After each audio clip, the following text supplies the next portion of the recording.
Madam President, and ladies and gentlemen, welcome here to this Paasikivi Society meeting. Roberta Metsola was elected President of the European Parliament in January 2022, becoming the youngest ever person to occupy this role. In July 2024, she was re-elected to lead the institution for another term, as only the second person and first woman to serve as president for 2 terms. Since the start of her mandate, President Metsola has also made a priority to reach beyond Brussels and Strasbourg by visiting European member states, candidate countries, meeting with people, visiting schools, and taking the message of Europe to the various cities, towns, and villages. She also invited EU heads of state of government to the Parliament to discuss current challenges and opportunities for the Union under This Europe debates. Now she is here. We managed to do it. Thank you. Welcome.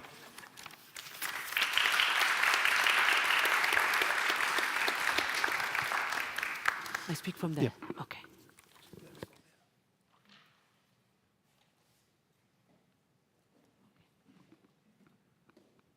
Kiitos, Antti.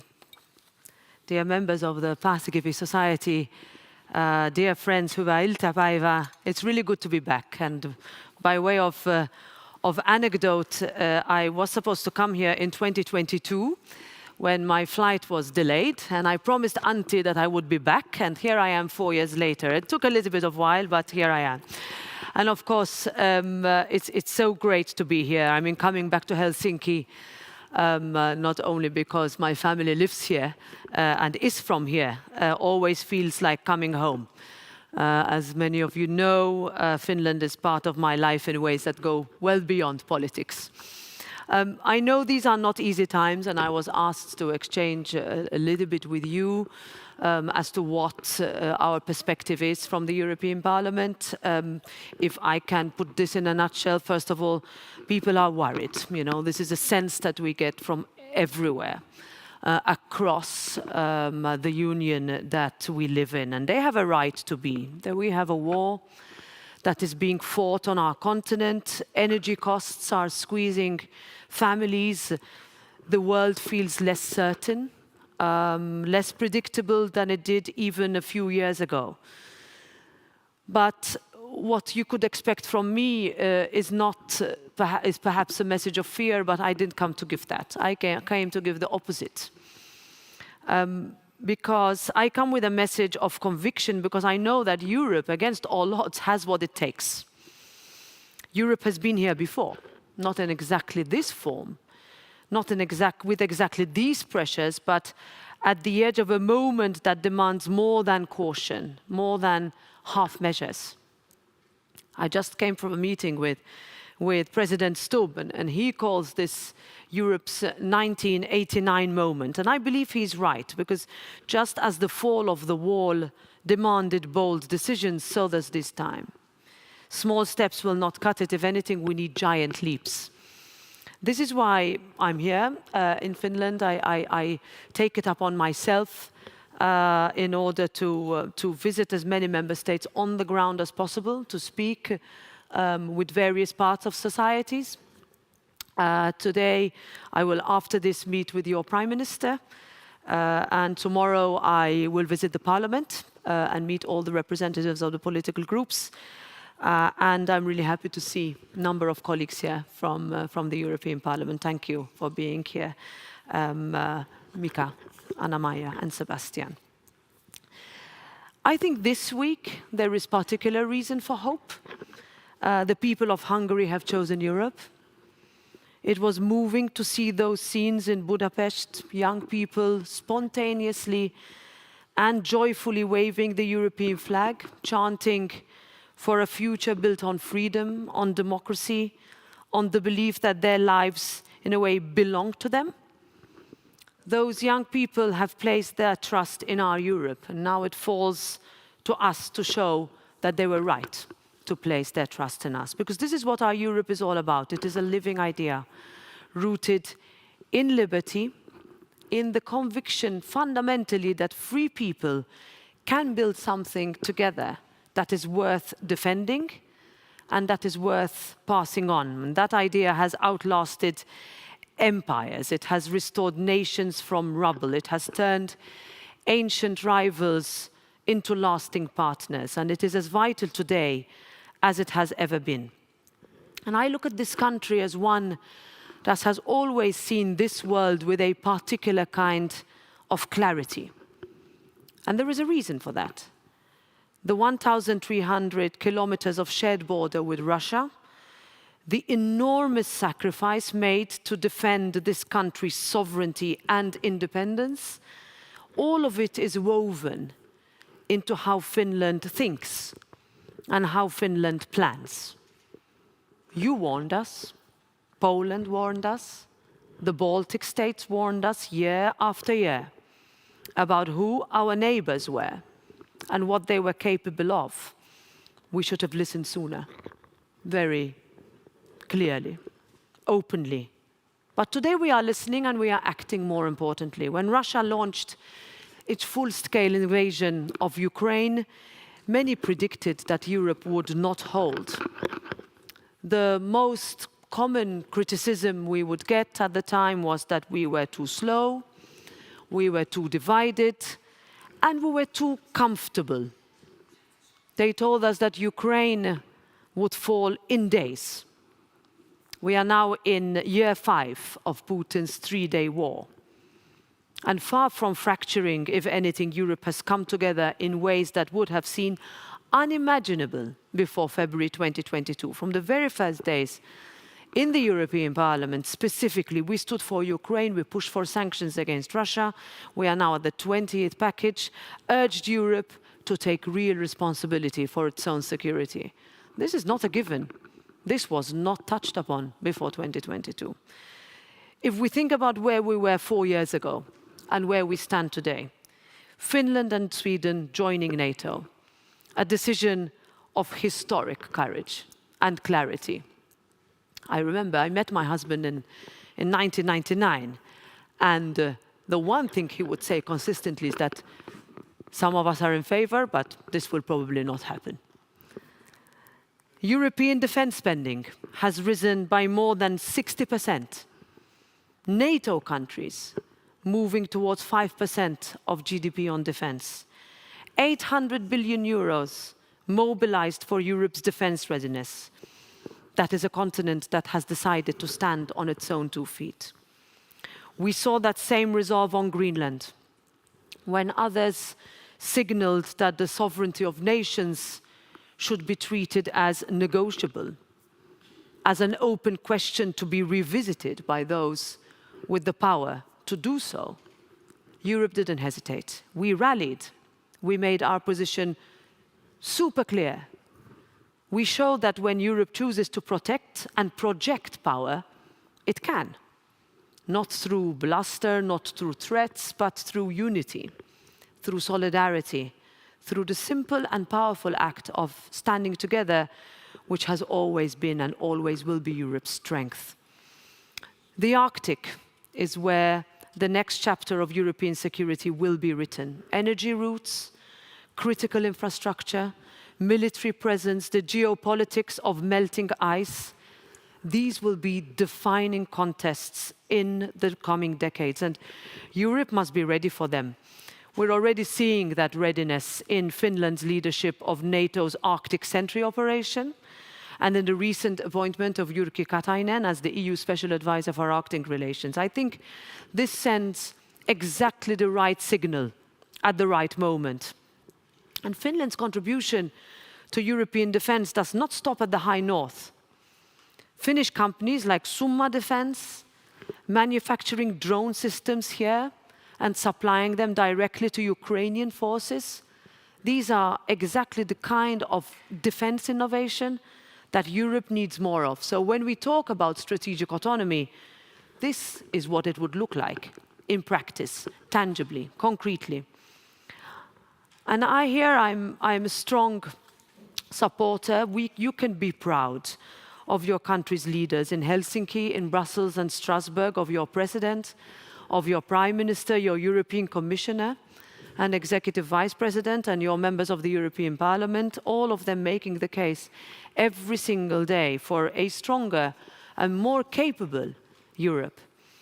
And Finland has always understood something, I think, that much of the rest of the Europe, and I see this as coming from the opposite end of the continent, is still learning that security and prosperity are two sides of the same coin, and that nowhere is clearer than that right now, than in the Middle East. And our thoughts are first and foremost with the people of the region who have suffered enormously and continue to. But the consequences of that instability are reaching well beyond the region. They are pushing energy costs higher. Things will become more difficult before they become easier. They are squeezing families and businesses across our continent. We are relieved that a ceasefire has been established, and we are clear that all sides must act in good faith. And I know that tomorrow President Stubb will be joining other heads of state and government to find a way forward to de-escalate and to reopen the Strait of Hormuz. And Europe is needed around that table. The transatlantic relationship, and I will switch now, has been the foundation of the free world for 80 years. And our first point is that we want to preserve it. We will work to preserve it, but not at any cost. There has to be trust. There has to be mutual respect. And these things we have been very clear about, and we will continue to be. Bill Clinton once said of his country that people around the world have always been more impressed by the power of our example than by the example of our power. And while these words were meant for an American audience, I think they also describe something we in Europe have always understood about ourselves.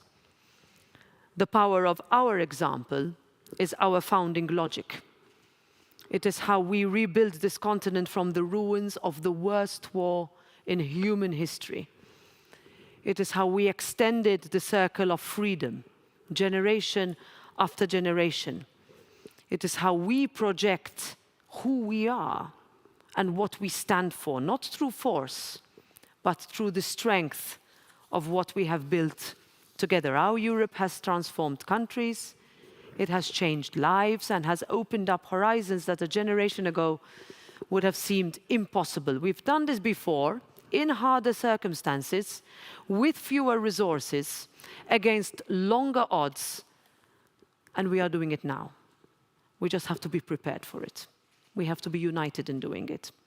I think those young people on the streets waving European flags in our neighborhood and in our immediate member states were right to choose Europe, and now it's our turn to deliver it for them. Kiitos.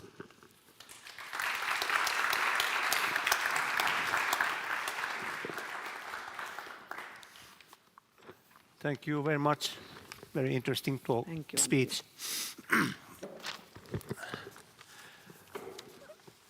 Dear Roberta, it is very important that we have your kind of people discussing with us here in Finland also about this global situation. In recent years, many developments that we once considered almost impossible in the international environment have become possible indeed, even at reality, sometimes genuinely surprising even experts. And now you described this changing quite deeply, but I will say that under these circumstances, there is certainly no shortage of topics of discuss within the framework of foreign and security policy, quite the opposite. But let's think about Ukraine situation. The war of Ukraine is now entering its 5th year. According to the public available data, by the end of 2025, the EU and its member states have supported Ukraine with approximately 190 to 194 billion euros, while the United States has been contributed around 110 to 115 billion euros.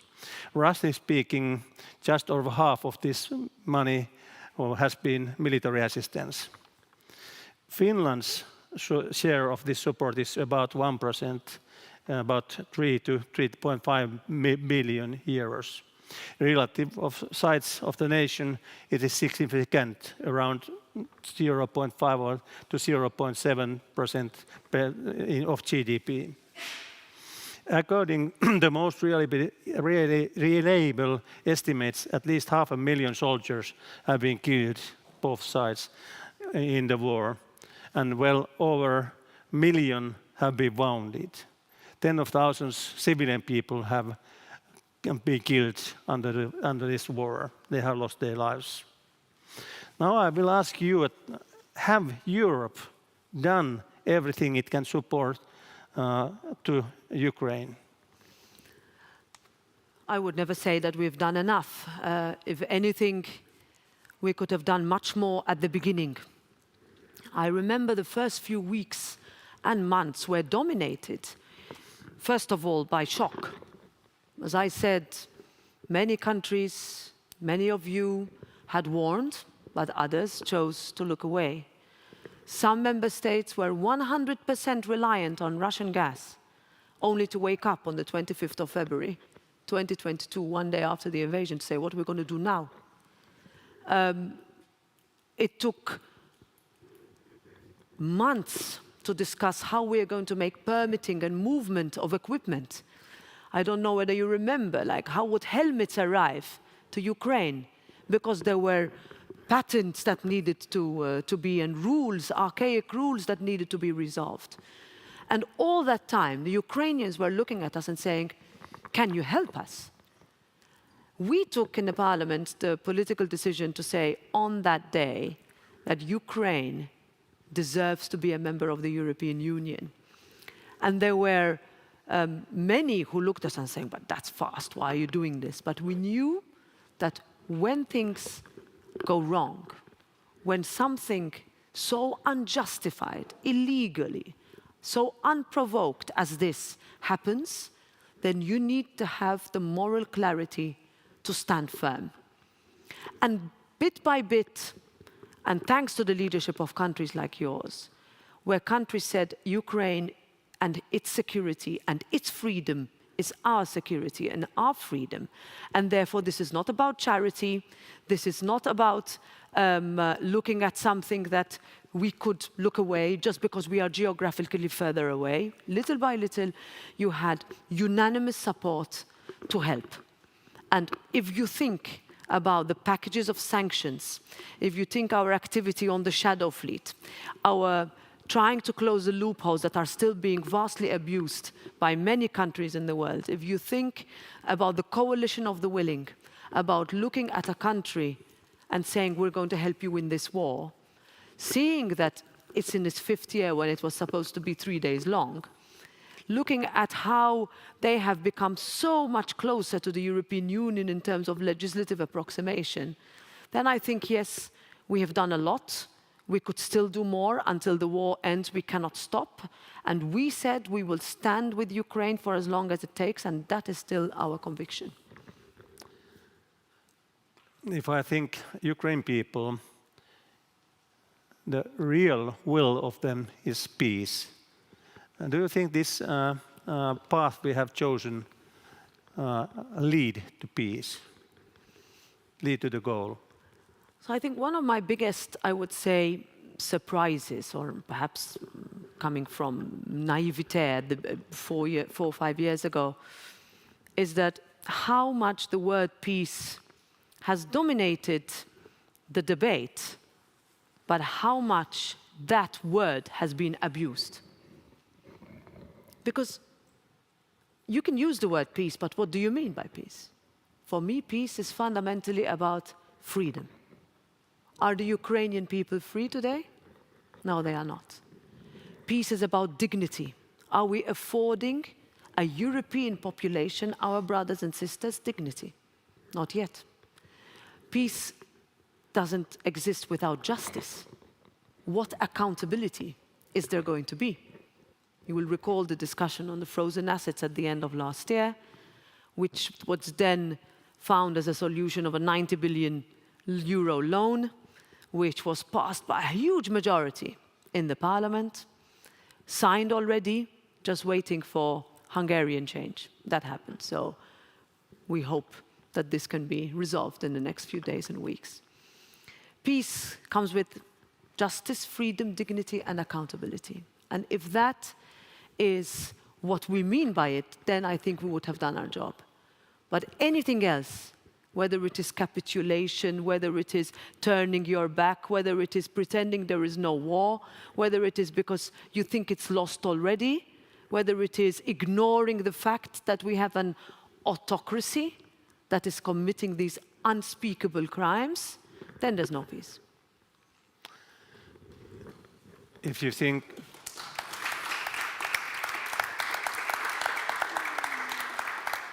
think our, maybe I can say, former friend from USA, from the States, they are now very glad because they are not supporting Ukraine with weapons in future, as their vice president has said in public.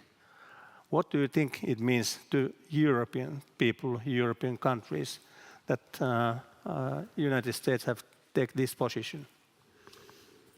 So from a European Parliament perspective, we have invested a lot in our relations with Congress. And I say this because when we adopt legislation and financial packages and military aid in the past, especially during the past administration, to help Ukraine, we would be doing it at the same time as Congress. And we have built a very good relationship, and it still exists, although, of course, with the midterms coming up, they enter into campaign mode, and therefore they're at a different stage in their political activity right now. Without commenting on contributions so far and what could be, because there are things happening on the ground that would be perhaps different to what is said, in public. Let's leave it at that. But what I would say is that there is a certain understanding that we should have had before, that when we use the word strategic autonomy, we were not strategic or autonomous at all. We were 27 different member states going in our own way, with NATO obligations that were seen as guidelines that were not being fulfilled, with only a few countries, such as this one, really playing by the rules. And if you think today where we are in terms of looking at GDP per capita spending on defense, the Finnish numbers, but also in terms of military capacity and readiness. In revanche, what is happening on the ground with new, I would say, deals, if you see what President Zelensky did in the Gulf countries last week, the deals that were made, Ukrainian companies building equipment that they need in Norway, in Italy, here. These are things that I think would also show that now we are finally being strategic, and we can soon and maybe one day become autonomous. Because for far too long, we hoped someone else would solve our problems. We thought that when things would go wrong, there was always going to be someone that would come to our aid.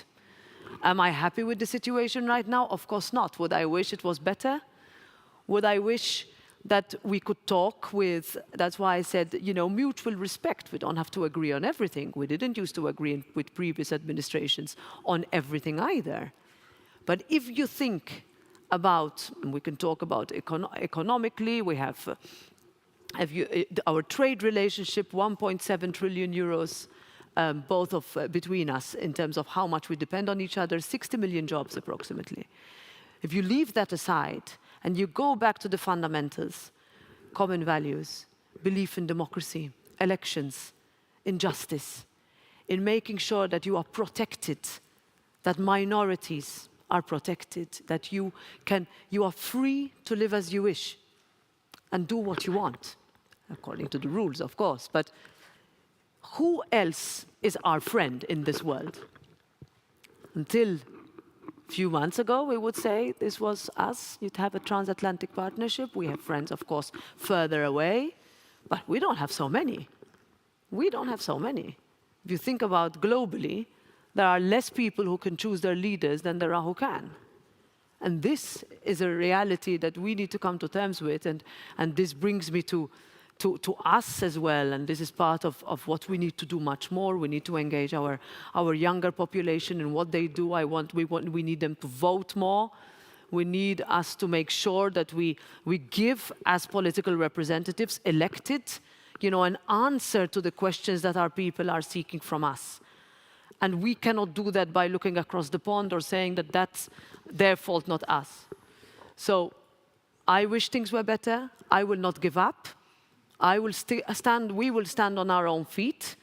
I think having the self-confidence that perhaps we lacked over the last few years and we have now regained, we are seeing it, but by being honest and open and just perhaps not needing to react to every single tweet would be also good. Can you comment a little bit about... Not on the tweet, okay. Can you comment a little bit about those Hungary elections last weekend? So I think first of all we talk, and I just spoke about sort of turnout, and I worry about a lot of member states where turnout for elections is going down. I come from a country where politics is extremely intense and turnout is always very high. But you go to countries where it's sometimes less than 20%. This is in our European Union. You try to diagnose it, very different reasons, but that's a reality. When an election matters, turnout is high. So the first reflection on last week's election is that the turnout was massive. And young people went out to vote. Today, young people in many countries don't vote. They are comfortable. They think all politicians are the same. No matter who is elected, their life won't change. Or, they think it will in any case. So this is our biggest challenge. In Hungary, we saw that when you mobilize people, when you want change, you will fight for it. And that's what happened. And if there's one thing, if there was an election that was run on the premise of being anti-European, anti-Ukraine, ambivalent on Russia, that's the maximum I will say. When you see also who was invited to support and what was said in those supporting messages, then I think the message of the population was pretty clear. And that is a message that we take with us. And if anything, it is one of belonging to the core of Europe. Hungary is a country that joined the European Union on the same day as mine. And if I look back these 22 years, the economic growth has been phenomenal. But what joined us all 22 years ago was that we wanted to join a union of values and democracy and protection of the rule of law. First thing we realized is that the European Union could be better at doing that when you join, and we can discuss that later. But the one thing that we felt is that finally we join a club of values, a superpower that is economic and that has moral leadership. That, of course, is not perfect. We have now realized we need to do much more. We need to be faster, more effective, more, courageous. But it was good to feel part. This morning, before I left Brussels, I attended a EU-UK annual forum. And I have never been invited to this. I can tell the European Parliament is not usually invited to this. And I stood up and I gave the first keynote speech and I said, you know what, if I look back 10 years ago, I would never have imagined after the referendum that there would be a room half full of EU representatives and half full of Brits. And that we would be talking about a reset. Keir Starmer said a few weeks ago, he said, look, the UK of today is not the UK of 10 years ago. And I can safely say that the European Union of today is not the same as that of 10 years ago. And we have learned a lot. And if that takes, elections to shift mindsets, and we were asked to what's this interference and what, at the end of the day, people chose. And you respect that. And we move. Thank you. Now it's possible for audience to take floor. There is Jari. Jari Vilen from the Minister of Foreign Affairs. I know who you are. Robert, I just came back from Budapest. I was an election observer there and came back last night. Also, Mr. Kiljunen, who's a member of the parliament, was there at the same time. And I have to say that never ever in my life have I experienced something like that. It's really life-changing experience to see the joy what people had in there. But it took 16 years for them to be able to make this decision again. And why 16 years was given to Orban administration to erode a democracy that has been built exactly with the hope to join in the same club of values that said. So maybe my question to you is that lesson to learn for us, that what should we do that will not happen again, that this situation would happen in the member states, that step by step, piece by piece, you can make these kind of changes. And in the end, luckily, the people were able to demonstrate their will that there's still democracy and they want to have the change in there. And maybe second question, because I do know that tomorrow the Prime Minister candidate, Mr. Major, is coming to the Brussels to, or actually vice versa. He's a member of our parliament. He's our colleague. Yes, so far. exactly. So he's coming to have a first discussion with the Commission concerning what Hungary wants to have. And maybe the question to you is that what kind of conditionality you would like to see coming forward for there? Because I think we all have enormous hopes for him and what he will do. But I think we also have a lesson learned from the Poland when we are giving promises and which government cannot be fulfilling at that stage. Thank you. Thanks. So, Jari, I mean, you remember you were ambassador there, and things were all different in a way if you look back. I have been following Hungarian politics for decades, and I remember the sense of hope that there was when the decision was taken to shift from traditional anti-European stance to pro-European, to fight communism, to really defend liberty after '89. And that erosion which you mentioned, I mean, we can see it everywhere. We can talk. This is why we have the annual rule of law reports, which is something the Parliament pushed 2 mandates ago. We were first told it was impossible, that there was no legal basis for it. But we said, if it's not the Parliament that fights for rule of law, which is a fundamental value in Article 2 of our treaty, then who will it be? We know there's no other institution that would do it if we didn't push. So we did that. We triggered Article 7, and that was by a vote. It was not an easy decision. And now I think in that context, one would need to see what to do with that procedure. I think that's the first thing as a parliament we will need to look at. 2, in terms of the funds, and the situation, of course, is different in many countries, and it would be wrong, I would say, to make comparisons. So one would have to see. I mean, this is a competence of the Commission. There will be conditions, no doubt. There will be steps that need to be taken. There will need to be some rollbacks on some things that have been done. But ultimately, it's a negotiation, and it's a willingness, because you need willingness to be part of a club that comes with rights and obligations.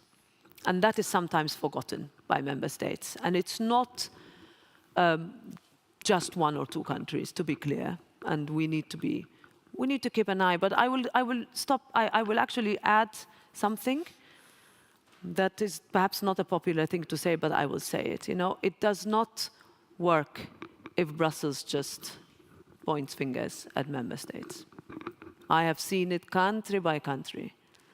At the end of the day, change needs to come from within. Change needs to be decided by the people. So yes, there can be guidance, there can be things that can be done, there are tools, but at the end of the day, people choose their leaders, and we need to let them never question their vote. That's very good answer. Then Kiljunen. We have a saying in our parliament that if name is mentioned, one was I'm Mr. Kiljunen, and actually I'm very much related also to organization European Union, but you are representing here, being actually member of the convention drafting the constitution. Ooh, so Valéry Giscard d'Estaing is close friend of mine, Barnier and others. So I have a long history about European integration and Europe. Yes, as Jari Virta mentioned, I was also observing the elections in in Hungary, and I want to say for you very clearly, witnessing the delight and the massive response by the people on the streets after the elections, that I have felt similar type of joy in 2004 in Maidan, when Yushchenko was chosen as a president in Ukraine, and the same 2020 in Minsk, after these terrifying elections, presidential elections, when Lukashenko treated badly the voters, and Svetlana Tikhanovskaya, who was supposed to win the election, didn't do that. So there was strong delight. And now I want to summarize the basic feelings among people if they do have chances in the similar way like you say. There are no human who doesn't like human rights. There are no citizens in the country who doesn't like rule of law, and there are no people who don't like people's power. It's in here, we would all want that one. And that gives us also the authoritarian state. Julia Navalny was here in Helsinki and stated, we Russians, if you trust on us, and we do have the chances, we will also change the society. And Svetlana Tikhanovskaya has mentioned that many times. Though I only want to say for you that the hope is on the people if they have the right to say, and we witnessed that in Hungary. Thank you. Yeah, good. Agreed. Agree. Okay, there is.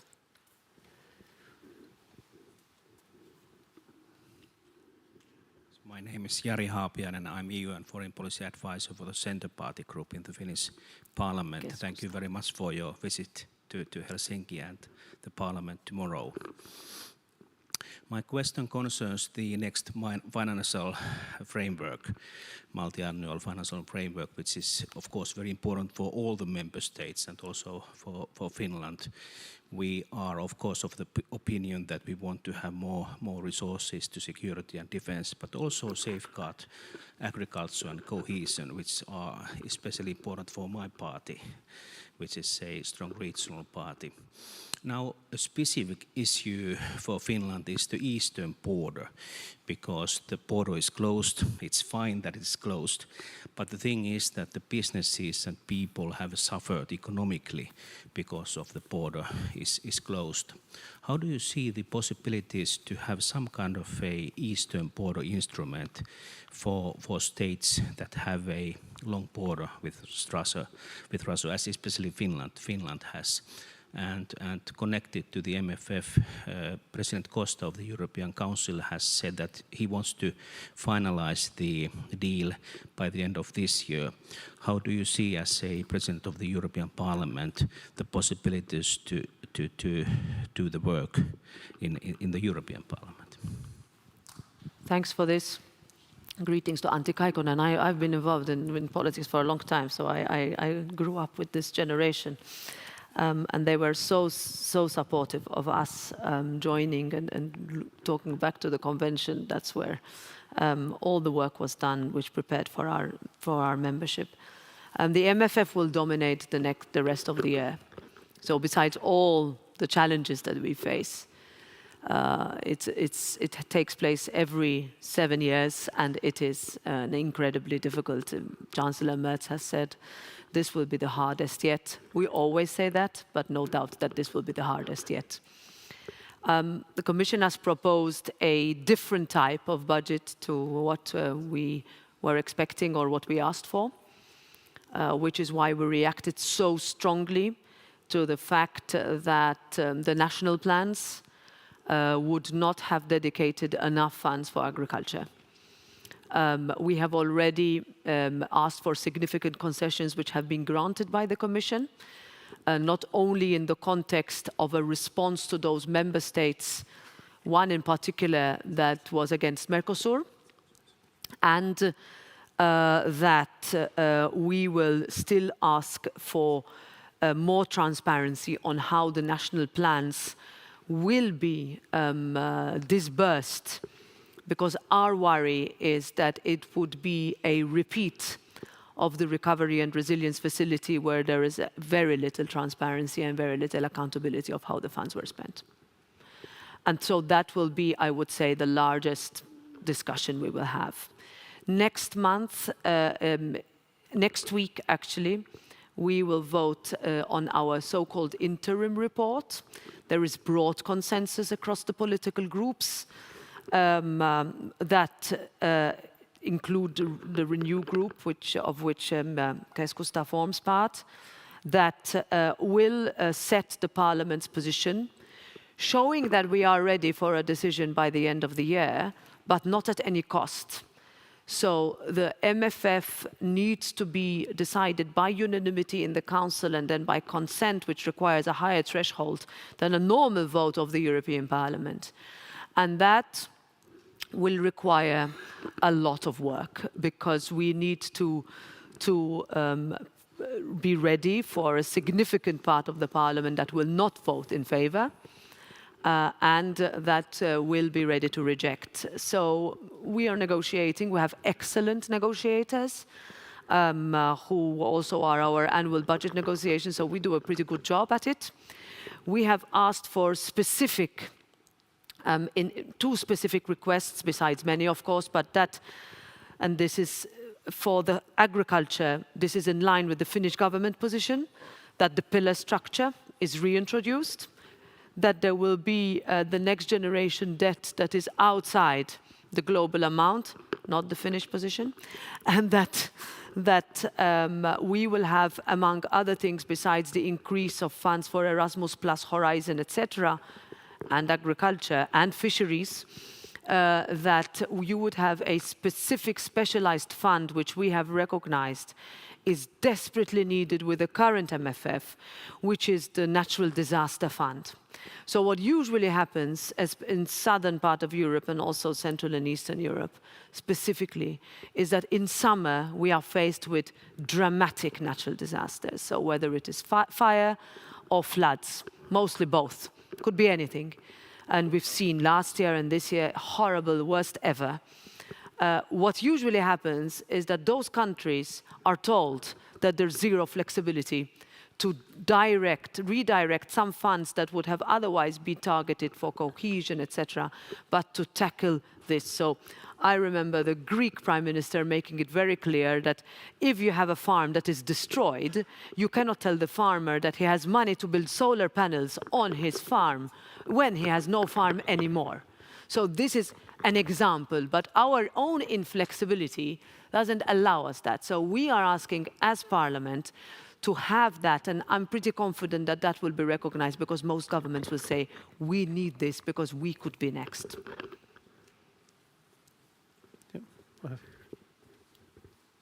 Actually, on the eastern border, sorry, I forgot this. When I was in Savonlinna, I took my son to his ripileiri in Pieksämäki and then drove down back to Lohja, where our mökki is.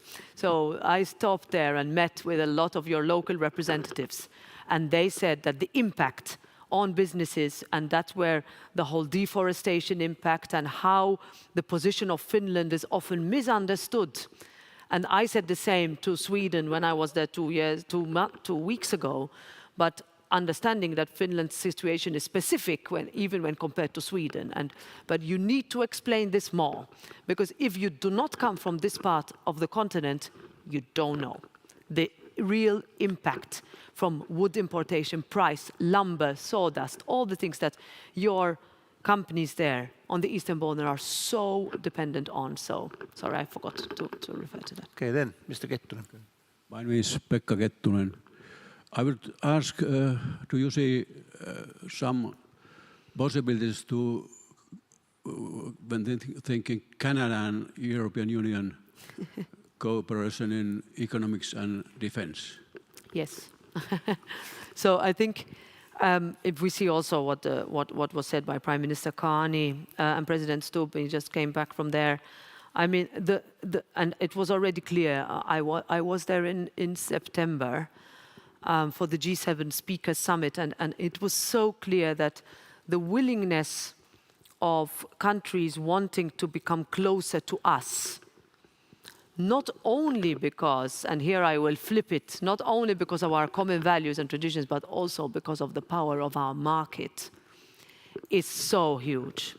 So if you see, so the list of countries that want to join have increased. We are waiting for the referendum in September in Iceland. Armenia passed a law, adopted a resolution that they would like to apply as a candidate country. So to give you an example of the list of trade agreements we have, if we look at what was fantastically done with India, what was concluded with Australia, what the Latin American countries that are in the pipeline. So Canada is definitely at the forefront of that. They already, and this is one of the discussions we need to solve with the United Kingdom, they already participate in the SAFE program, which is the rearm part, so essentially joint procurement, military contribution. We need to fix steel, but a lot of cooperation that is wanted. And frankly, 70% of the Canadian population want it. So who are we to say no? If anything, you know, absolutely tervetuloa. Anna-Maj. Yes, thank you, and thank you, dear Roberta, for being here in Finland. It's wonderful to have you here. When we talk about the enlargement, and you said in your speech that we want Ukraine to join EU, and we do. Do you see a time schedule? Do you see when are we there? And then we also have other countries, not only maybe Iceland and Norway trying to be members in the European Union. We would welcome them we would be very happy to welcome them, let's say so, but we have Moldavia, we have others. What is the situation right now? And should we try to reform our treaties? Do we have the capability to do that? So the Parliament position is clear, except that the competence lies with the Council. So our position on enlargement has always been quite forward-looking, always been. And I remember this ourselves with our countries. I would say, you know, the fear that there is, and you can understand it and you can discuss it from an agricultural point of view, from a people point of view, etc. I remember the same for Poland. I remember the same for Romania and Bulgaria. If you look at those countries now, if you look at the Polish economy, which is the fastest growing in Europe today, no one would question that anymore. But we need to be able to answer these questions, because the risk is if we don't, you know, that we leave it until the end, and then one country blocks at the end. Now, realistically speaking, this is a merit-based process, so every country needs to take the steps. If you think, however, the speed with which Ukraine has moved is impressive. This is a country at war. If you look at the speed with which Moldova has moved, is impressive. But then you will ask the Western Balkans, and they are frustrated, and I don't blame them. So the last country to join was Croatia in 2012. Since then, we lost the UK, so we lost one, you know, we didn't add. Montenegro and Albania are leading. Some would require a lot more steps to be taken. But we have to keep this in mind, that elections, campaigns, you name it, in each of these countries are fought and won on the hope of EU membership. And we take years. And we meet every 6 months. Now I have been going there for 4 years to these summits. And we do a round where we all say enlargement is good and we're going to take the next step. Then we do nothing for 6 months. And I am, you know, I'm embarrassed to tell these leaders that we are going to meet in 6 months' time and we have made no progress. So chapter by chapter, yes. So the decisions that limit us are that you need unanimity to open and unanimity to close. And this is the discussion we have now. Do we really need unanimity to open? Now, if you ask me today, and we can discuss treaty change, etc., at the end of the day, it's about political will. It took 11 years for us to decide to allow Romania and Bulgaria in the Schengen area. 11 years after the Commission had decided that they are ready. That they are ready. So you always had one country, and let's be frank, there are countries that hide behind the others. Okay? So there will be countries that say, I won't say it out loud, but no. So this is something that we will need to be open about, and we will need to be honest about, because we can no longer look at these countries in the eye and say, yeah, publicly everything, and then no. We cannot give those populations false hope, and we certainly cannot do that to a country that is fighting for its survival. No, yeah, Malta. Thank you, Roberta. It's excellent that you are here in Helsinki, and I know that you know the country better than the most Finns do know it. So it's good to have you in high places at the European Parliament.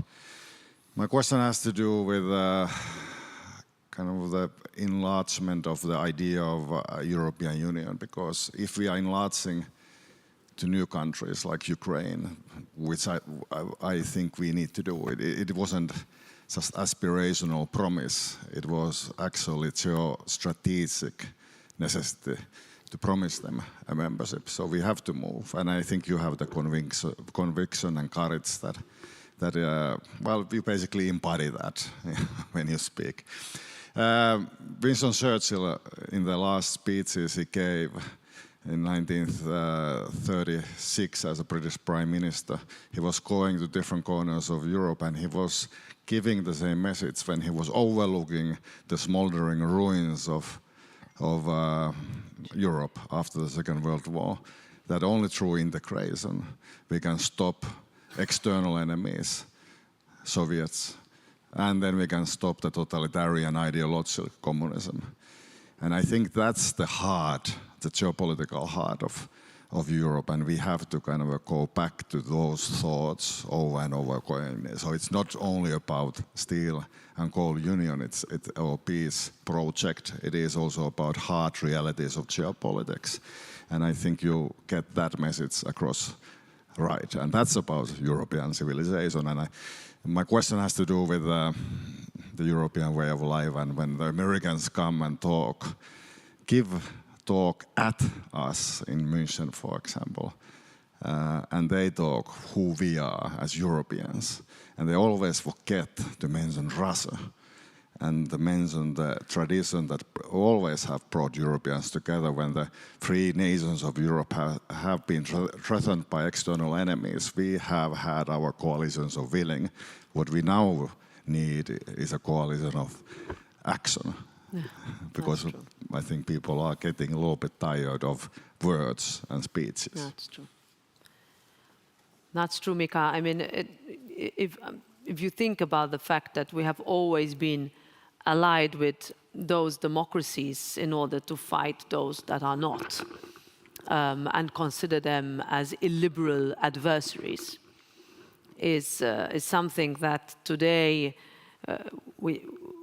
we are struggling with, but we will not give up on. And I think that, and there are so many voices in the US administration that would agree with everything you have just said.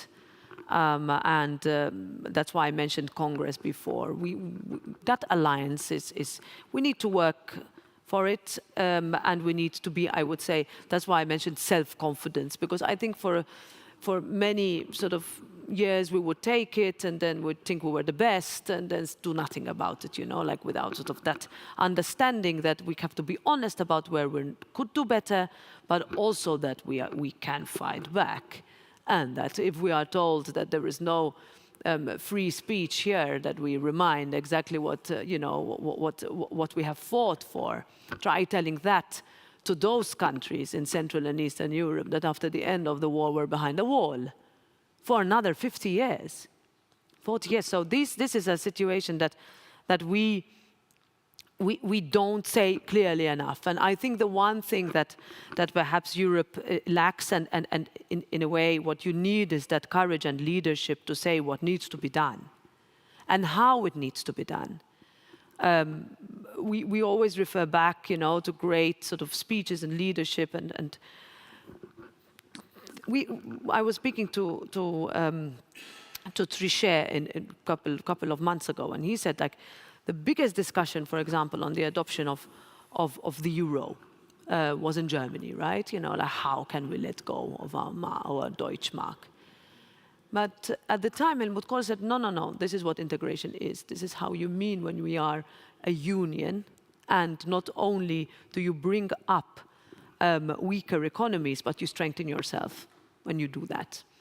Look at us now. And how strong our currency is and how important it was that we took that decision. But so these are, and that took courage, that took leadership, because what we feel, and I think we need to be honest with ourselves, that if you are a politically, someone who is elected, so people have placed their trust in you to take decisions, the worst thing we could do is that the only thing we think about is whether this is going to hurt me tomorrow, but rather whether this is good for the people who we are doing it for. And that requires leadership, and that requires courage, because you need to be able to take difficult decisions. The easiest thing for politicians is to say nothing. Come on, we can see it, that you can really float by doing very little, saying that is not what people want from us, because they really give up on us. They need, and this is the one question I get asked everywhere: where is that courage? Where is that leadership? Where is that conviction that this is the right thing to do? And that people, look away or look left and right, like, don't ask me. But that's something we need to grapple with today. And then, because of the timetable, the last question, Sebastian. Sebastian Tynkkynen, member of the European Parliament, representing conservatives and reformists. First of all, Paasikivi Society and Mr. Antti Rinne, congratulations for the success of organizing this very important event. And Roberta Metsola, President, as this has been said so many times, thank you so much for your precious time. We really appreciate it.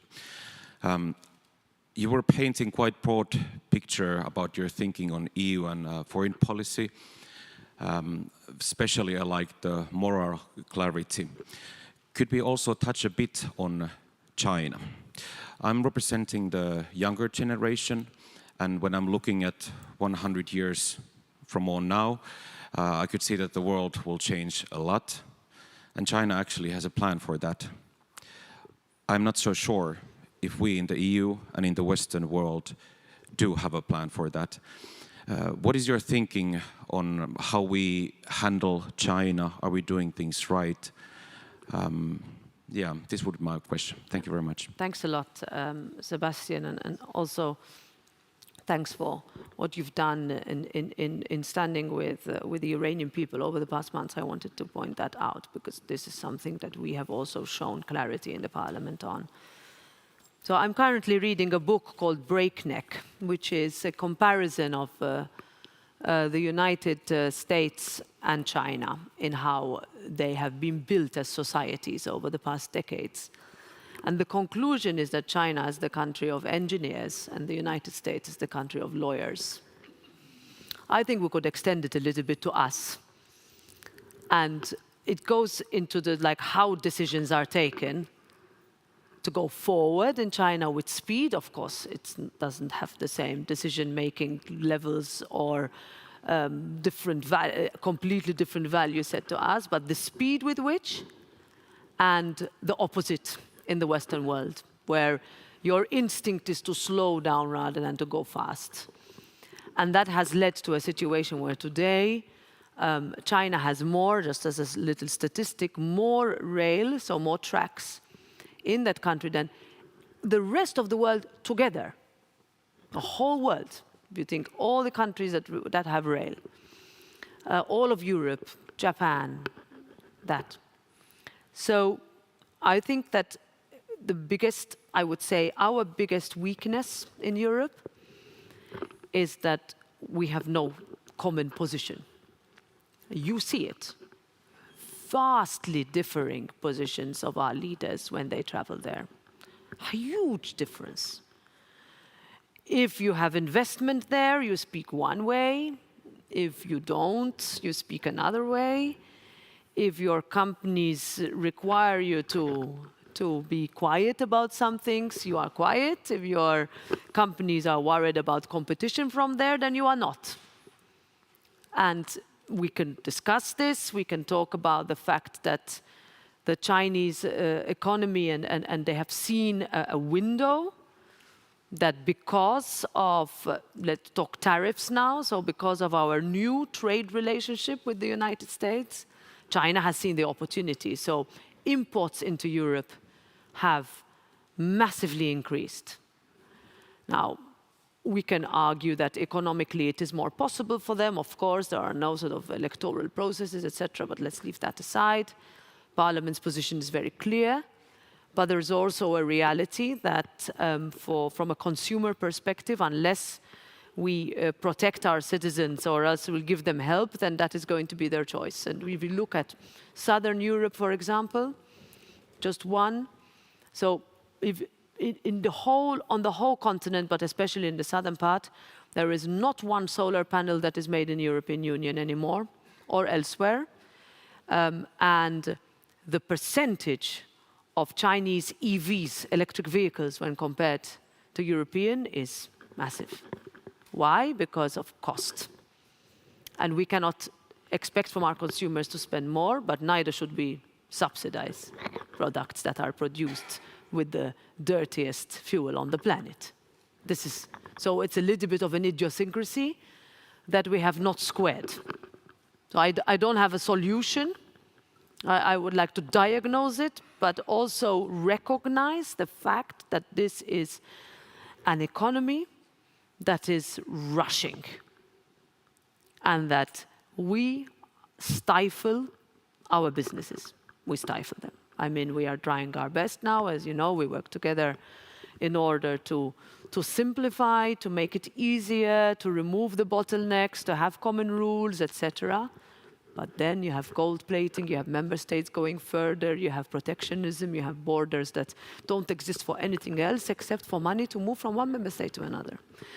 And those are some of the discussions that we will need to have between us, some of the votes we will need to have until the end of the year, Capital Markets Union, Savings and Investments Union, all of this, which will make us economically more resilient in order for us to compete. Last point is security. I think we should be concerned with technology. I think we should look at what TikTok is doing. You know, I have 4 boys, and 3 of them are on TikTok. And that, you know, they're mostly concerned about how bad my presence is there, but okay, we'll leave it aside. But it also shows you that their algorithm does not cater for people like me on it. But this is a fundamental mismatch when you compare, and I'll bring the US in and what's happening in Congress there. So their discussion of them, you know, acquiring technology or taking it over or owning its rights, etc. This is a discussion we should have in Europe. And this is a discussion we in the Parliament should have, because we as an institution are particularly vulnerable. Particularly vulnerable. Now, I don't want to sound alarmist, but I want to be clear in the decisions that we take, and the choices that we make in the next few months and years will be crucial, and they cannot only be about cost. No, thank you. Thank you very much to have you here. Thank you. Have a good trip here in Finland. Thank you very much. So I go to Petteri now. Yeah.